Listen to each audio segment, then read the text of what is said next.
Hello everyone, मैं निवेदिता आज आपके सामने अपना यूट्यूब लेक्चर प्रेजेंट कर रही हूँ। मैं आपको थोड़ा इंट्रोडक्शन दे देती हूँ। हम जो चैप्टर कर रहे हैं वो इलेक्ट्रोस्टैटिक्स कर रहे हैं। इलेक्ट्रोस्टैटिक्स में हमने बहुत सारे टॉपिक्स कवर कर लिए हैं, लेकिन आज जो हम टॉपिक करने वाले हैं उस टॉपिक का नाम है ग्रुपिंग ऑफ कैपेसिटर। एंड इसी लेक्चर में हम एक सेकेंड टॉपिक करेंगे, electrostatic energy stored in a capacitor. तो हमारे आज के लेक्चर में दो टॉपिक्स कवर होने वाले हैं। तो चलिए शुरू करते हैं। Grouping of capacitor.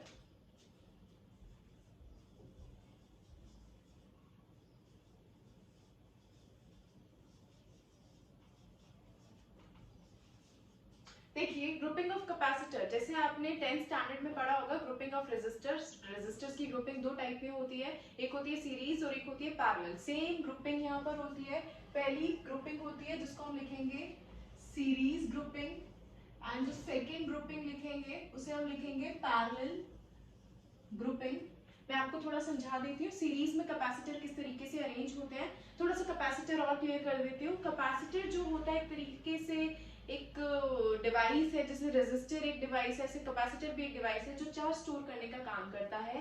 एंड उस चार्ज को स्टोर करके हम उस कैपेसिटर को एक जगह से दूसरी जगह क्या कर सकते हैं, पोर्ट कर सकते हैं। ठीक है, तो कैपेसिटर चार्ज स्टोर करके एक जगह से दूसरी जगह ट्रांसफर कर सकता है चार्ज को। ठीक है, चार्ज को स्टोर करने के लिए जिस चीज की जरूरत होती है that is known as capacitor. चलिए आगे करते हैं। आगे हमारे पास क्या है कि हमें सीरीज अरेंजमेंट देखनी है। तो बहुत आपको अच्छे से याद होगा, सीरीज अरेंजमेंट में हम इस तरीके से रेजिस्टर्स को कनेक्ट करते थे, इसी तरीके से हम किसको कनेक्ट करेंगे, कैपेसिटर्स को,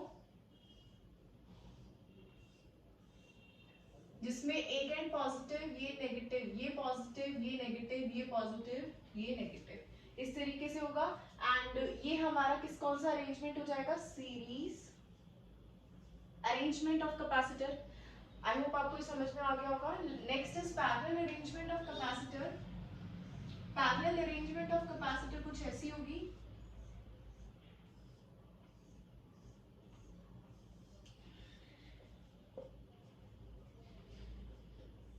अगर यहाँ पर मैंने एक वोल्टेज सोर्स दे रखा है, वोल्टेज सोर्स क्या होता है आपने 10th स्टैंडर्ड में पढ़ा होगा। कोई एक बैटरी हो सकती है जिसको हम वोल्टेज सोर्स की तरह यूज कर सकते हैं। ठीक है, चलिए अब हमें क्या करना है, हमें ये जो कैपेसिटर्स की ग्रुपिंग करने के बाद जो टोटल कैपेसिटेंस इस पूरे तीनों के कैपेसिटर की इक्वल आएगी उसको कैलकुलेट करना है। सिमिलरली यहाँ पर भी जो तीन कैपेसिटर्स की ग्रुपिंग है इसकी इक्विवेलेंट कैपेसिटेंस क्या आएगी वो हमें क्या करनी है, कैलकुलेट करनी है। तो चलिए शुरू करते हैं। सबसे पहले हम सीरीज अरेंजमेंट देखते हैं। सीरीज अरेंजमेंट में लेट्स सपोज ये जो वोल्टेज सोर्स है इसने हमारे फर्स्ट वाले कैपेसिटर के इस वाली प्लेट को प्लस क्यू चार्ज दिया है, एंड बीच में कोई मीडियम है, इसकी वजह से यहाँ पर सेकंड प्लेट पर कुछ चार्ज इंड्यूस हो जाएगा जिसका नाम क्या होगा, माइनस क्यू। और इसकी जो ये वाली प्लेट है, इसकी जो देखो, चलिए अब हमें क्या देखना है, मैं यहाँ पर ये वाली प्लेट को यहाँ ड्रॉ कर रही हूँ। अगर इस प्लेट पर इंडक्शन की वजह से यहाँ पर माइनस क्यू चार्ज आ रहा है तो ऑब्वियसली इसके अदर साइड पर, मतलब इस साइड पर कौन सा चार्ज आएगा, प्लस क्यू। अब क्या ये प्लस क्यू चार्ज यहाँ पर माइनस क्यू तो रहेगा, क्या ये प्लस क्यू इस तरफ आने की कोशिश करेगा, क्योंकि इस ये वाला जो बैटरी का जो नेगेटिव टर्मिनल इस प्लस क्यू चार्ज को क्या कर रहा है, अट्रैक्ट कर रहा है। तो सिमिलरली ये वाला प्लस क्यू चार्ज कहाँ आ जाएगा, यहाँ, क्योंकि ये सारे के सारे कैपेसिटर सभी के अनचार्ज है, इन पे कोई भी चार्ज नहीं है, तो ये प्लस क्यू यहाँ आएगा। अब ये प्लस क्यू की वजह से इंडक्शन होगा, यहाँ माइनस क्यू आ जाएगा। अब ये वाला प्लस क्यू यहाँ पर क्या करेगा, अपना फ्लो चार्ज को फ्लो करेगा, और यहाँ पर भी अगेन क्या बना देगा, प्लस क्यू बनाएगा। एंड यहाँ पर प्लस क्यू से यहाँ माइनस क्यू इंड्यूस हो जाएगा, प्लस क्यू दोबारा किस तरफ चला जाएगा, बैटरी के इस तरफ चला जाएगा। ठीक है, तो बैटरी का काम आपको समझ में आ गया। बैटरी ने क्या काम किया, यहाँ पर एक प्लस क्यू चार्ज दिया, प्लस क्यू चार्ज की वजह से यहाँ पर माइनस आ गया, यहाँ प्लस। तो यानी हम एक चीज देख सकते हैं कि हर किसी कैपेसिटर पर चार्ज क्या आया, इक्वल आया, इक्वल चार्ज फ्लो हुआ है। लेकिन इनकी जो वैल्यूज है C1, C2, C3, इनकी कैपेसिटेंस की वैल्यूज क्या है, अलग अलग है। तो यानी इस बैटरी को इन तीनों कैपेसिटर के ऊपर अलग अलग वर्क करना पड़ा होगा। क्या करना पड़ा होगा, अलग अलग वर्क। तो हम यहाँ पर ऐसे लिख सकते हैं कि लेट्स सपोज C1 पर जो वर्क किया वो V1 किया, C2 पर जो वर्क किया वो V2 किया, एंड C3 पे जो वर्क किया वो क्या किया, V3 वर्क किया। ठीक है, चलिए अब हम इसको ऐसे भी लिख सकते हैं कि V जो हमारा टोटल वर्क डन होगा इस बैटरी के थ्रू वो V1 plus V2 plus V3 के इक्वल होगा। अब by using this formula Q is equal to CV, हम ऐसे लिख सकते हैं, यहाँ से V क्या आएगा, Q अपॉन C। देखिए V1 फर्स्ट केस में V1 क्या होगा Q अपॉन C1, V2 क्या होगा Q अपॉन C2, V3 क्या होगा Q अपॉन C3। यहाँ से Q कॉमन ले सकते हैं हम लोग एंड यहाँ पर क्या आ जाएगा 1 upon C1 plus 1 upon C2 plus 1 upon C3। ठीक है, चलिए अब यहाँ पर देखिए जो V है ये टोटल पोटेंशियल है, यहाँ तक समझ में आ गया। V is equals to Q upon Q 1 upon C1 plus C1 1 upon C2 plus 1 upon C3। देखिए अब क्या करते हैं, अब हम यहाँ पर आते हैं इस तरफ। यहाँ पर हमने क्या लिखा है V की जगह हम total charge upon C equivalent is equals to charge upon 1 upon C1 plus 1 upon C2 plus 1 upon C3, ये भी लिख सकते हैं। अब यहाँ से Q से Q क्या हो जाएगा, कैंसिल हो जाएगा। यहाँ से 1 अपॉन C इक्विवेलेंट क्या आ जाएगा 1 upon C1 plus 1 upon C2 plus 1 upon C3। मतलब ये जो पूरी अरेंजमेंट है इसकी जगह मैं सिर्फ और सिर्फ से इक्विवेलेंट की वैल्यू सब्स्टिट्यूट करती हूँ, तो हमारे पास जो नेट जो सर्किट है वो क्या रहेगा, सेम रहेगा। अगर मैं इन तीनों की जगह सिर्फ और सिर्फ C इक्विवेलेंट को रिप्लेस करती हूँ तो सर्किट की वर्किंग क्या रहती है, सेम रहती है। चलिए अब सेकंड केस पर आते हैं। सेकंड केस क्या है हमारा, पैरेलल है। पैरेलल के लिए हम थोड़ा डायग्राम चेंज कर लेते हैं। अब हम जो डायग्राम में क्या करते हैं, कैपेसिटर्स को पैरेलल में कनेक्ट कर देते हैं।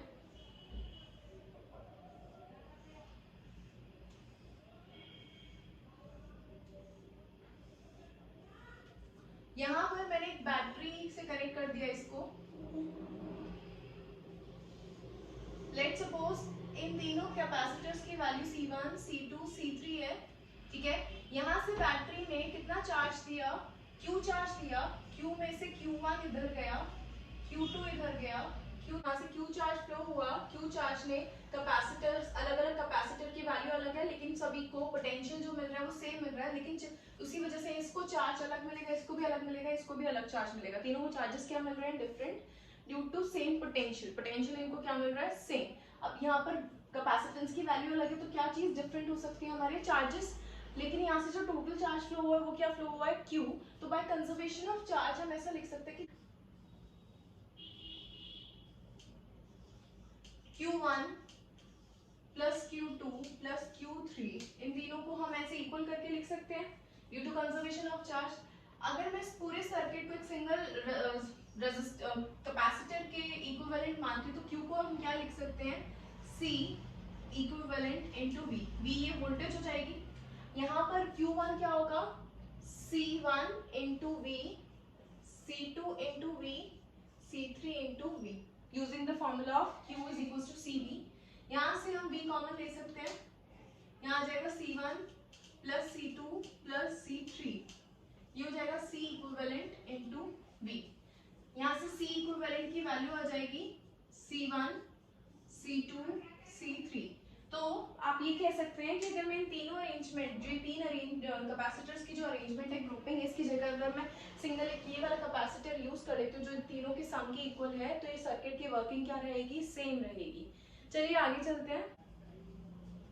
अब हमारे पास नेक्स्ट टॉपिक है। नेक्स्ट टॉपिक क्या कह रहा है कि हमें फाइंड करना है कैपेसिटर के अंदर कितनी इलेक्ट्रोस्टैटिक एनर्जी स्टोर होती है जब वो फुली क्या हो जाए, चार्ज हो जाए। ठीक है, चलिए अब हम क्या करते हैं, हम एक कैपेसिटर ले लेते हैं। कैपेसिटर में यहाँ ड्रॉ कर लेती हूँ। For example this is a capacitor, एक प्लेट है यानी कैपेसिटर की दूसरी प्लेट है, इसके बीच में हमने कोई मीडियम लिया है। ठीक है, अब यहाँ पर कैपेसिटर पे जो चार्ज है वो एक पे प्लस क्यू है और एक पे क्या है, माइनस क्यू है। एंड इस कैपेसिटर को जो हम वोल्टेज दे रहे हैं वो कौन सी दे रहे हैं, V वोल्टेज दे रहे हैं। कौन सी वोल्टेज दे रहे हैं, V। एंड इस कैपेसिटर की जो कैपेसिटेंस है उसको हमने क्या नाम दिया है, Q। देखिए हमें क्या करना है, हमने इनिशियली कैपेसिटर्स को अनचार्ज्ड माना है। क्या माना है, अनचार्ज्ड।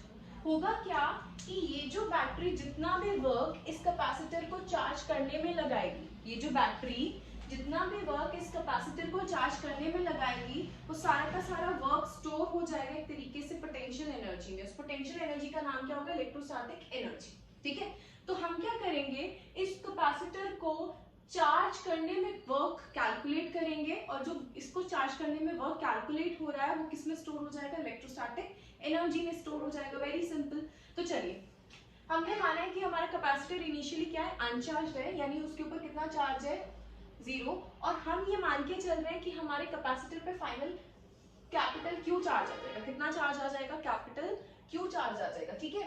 मतलब इनिशियली जो चार्ज था वो कितना था, 0 था, और हमारी बैटरी ने वर्क करते करते कितना चार्ज प्रोड्यूस कर दिया, उसमें स्टोर कर दिया कितना, कैपिटल क्यू। चलिए अब हम यहाँ पे ले लेते हैं कि एक ये वाला जो टर्मिनल है, यहाँ से कुछ चार्ज निकल के यहाँ आ रहा है, ठीक है।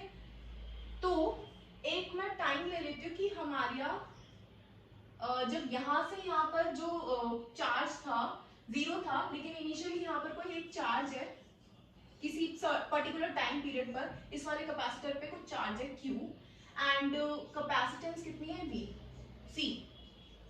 तो उस टाइम पर इन दोनों के बीच में जो पोटेंशियल डिफरेंस होगा वो कितना होगा, V होगा, है ना। ये मैंने एट एनी टाइम लिखी है, ये वाली जो इक्वेशन लिखी है एट एनी इंस्टेंट लिखी है, ठीक है। अब मैं इस इंस्टेंट पर dq अमाउंट ऑफ चार्ज, कितना स्मॉल अमाउंट ऑफ चार्ज इस प्लेट से इस प्लेट पर क्या कर रही हूँ, ट्रांसफर कर रही हूँ। तो मेरे को उसका वर्क डन कैलकुलेट करना है। क्या कैलकुलेट करना है, स्मॉल अमाउंट ऑफ चार्ज को जो मैं यहाँ से यहाँ पर लेके जा रही हूँ, तो उसका वर्क डन कैलकुलेट करते हैं। तो उस टाइम पे जो वर्क डन होगा वो क्या होगा, v dq, क्योंकि ये वाला तो यूनिट चार्ज के लिए होता है, वर्क डन को मैं dq से मल्टीप्लाई कर दूंगी। यहाँ से v यहाँ dw आएगा, यहाँ से v की वैल्यू लिख देंगे q अपॉन c dq, और टोटल वर्क जो हमारा लग रहा है वो हमने dq, इनिशियली कितना था q 0, और फाइनली कितना हो जाएगा, कैपिटल Q इंटीग्रेट कर दिया, क्योंकि सारे वर्क डन्स को हमने क्या कर दिया, सम करके लिखना, तो मैं यहाँ पे टोटल क्या कर देती हूँ, इंटीग्रेशन कर देती हूँ, और यहाँ पर आ जाएगा q upon c dq। And इसको जब हम सॉल्व करते हैं तो हमारी वैल्यू 1/c तो बाहर आ जाएगा, यहाँ आ जाएगा q² अपॉन 2, क्योंकि q ड्यू q की जो इंटीग्रेशन होती है q² अपॉन 2c होगी, और यहाँ पर आ जाएगा 0 एंड q। इसकी जो फाइनल वैल्यू आएगी वो क्या आएगी, कैपिटल q² अपॉन 2c। ये हमारा वर्क डन होगा। ये वर्क डन इस पूरे कैपेसिटर को चार्ज करने में लग गया, और ये वर्क डन किसमें स्टोर हो जाएगा, इलेक्ट्रोस्टैटिक एनर्जी, जिसको हम किससे डिनोट करते हैं, U से डिनोट करते हैं। आई होप आपको यहाँ तक समझ में आ गया होगा। हमने कहा कि ये जो है ये U हमारी इलेक्ट्रोस्टैटिक एनर्जी जो किसमें, कैपेसिटर में स्टोर हो गई है। चलिए आगे करते हैं। क्या हम Q को CV के टर्म्स में लिख सकते हैं, Q को C एंड V के टर्म्स में लिख सकते हैं, यस। तो हम C² V² अपॉन 2C, यहाँ से आ जाएगा CV² अपॉन 2, 1/2 CV² एक इलेक्ट्रोस्टैटिक एनर्जी की वैल्यू ये भी आ जाएगी, ठीक है। और हम एक और चीज लिख सकते हैं, इस वाले एक्सप्रेशन में C को रिप्लेस कर सकते हैं V में। तो देखिए उस टाइम पर हम क्या लिखेंगे, मैं इस चीज को यहाँ लिख देती हूँ।